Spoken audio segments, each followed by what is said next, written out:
নতুন বছরের প্রাক্কালে মিলছে না বেতন, ফলে পরিবার নিয়ে তীব্র সমস্যায় বালুরঘাট পুরসভার অস্থায়ী সাফাই কর্মীরা। প্রতিবাদে পুরো চেয়ারম্যানের ঘরের সামনে বিক্ষোভে সামিল হয়েছেন তারা।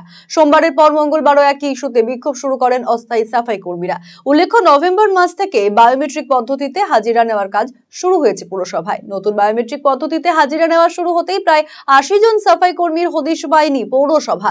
যদি অস্থায়ী কর্মীদের একাংশের বক্তব্য, তারা পুরো মাস কাজ করলেও বেতন পেয়েছেন অর্ধেক দিনের। কেউ কেউ পুরো মাসের বেতন পাননি বলে অভিযোগ। অস্থায়ী সাফাই কর্মীদের দাবি, অন্তত পক্ষে ২০০ জন এমন কর্মী রয়েছে যারা বেতন পাননি।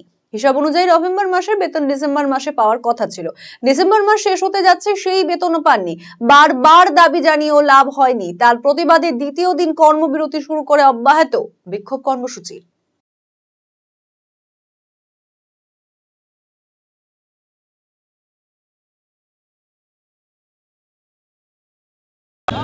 আমাদের ধর্মঘাট করছে কেন?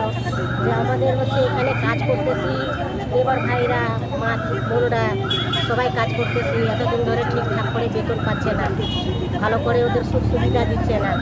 আজকে কাজ করাচ্ছে, কালকে বলতেছে 1 মাসের বেতন, বলতেছে 2 মাস পরে নেবে। তাহলে এই গরিব মেয়ে ছেলেরা, গরিব ভাইরা কী করে চলবে?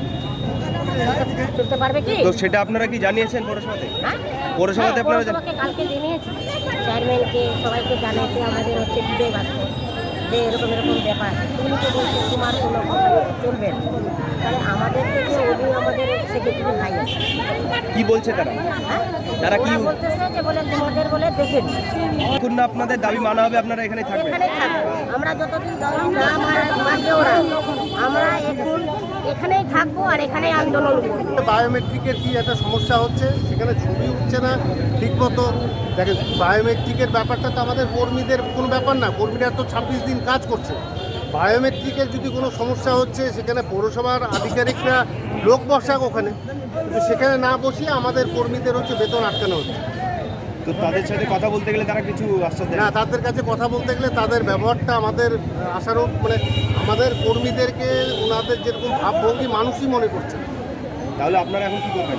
এখনও করছে, যতক্ষণ না আমাদের এই বেতন সমস্যা মিটবে, বায়োমেট্রিকের সমস্যা মিটবে, বেতন বৃদ্ধি হবে, এবং যারা যারা আধিকারিকরা আমাদের স্টাফদের সঙ্গে, আমাদের কর্মীদের সঙ্গে খারাপ ব্যবহার করছে, ভুল স্বীকার না করলে আমাদের এই আন্দোলন চলতেই থাকবে।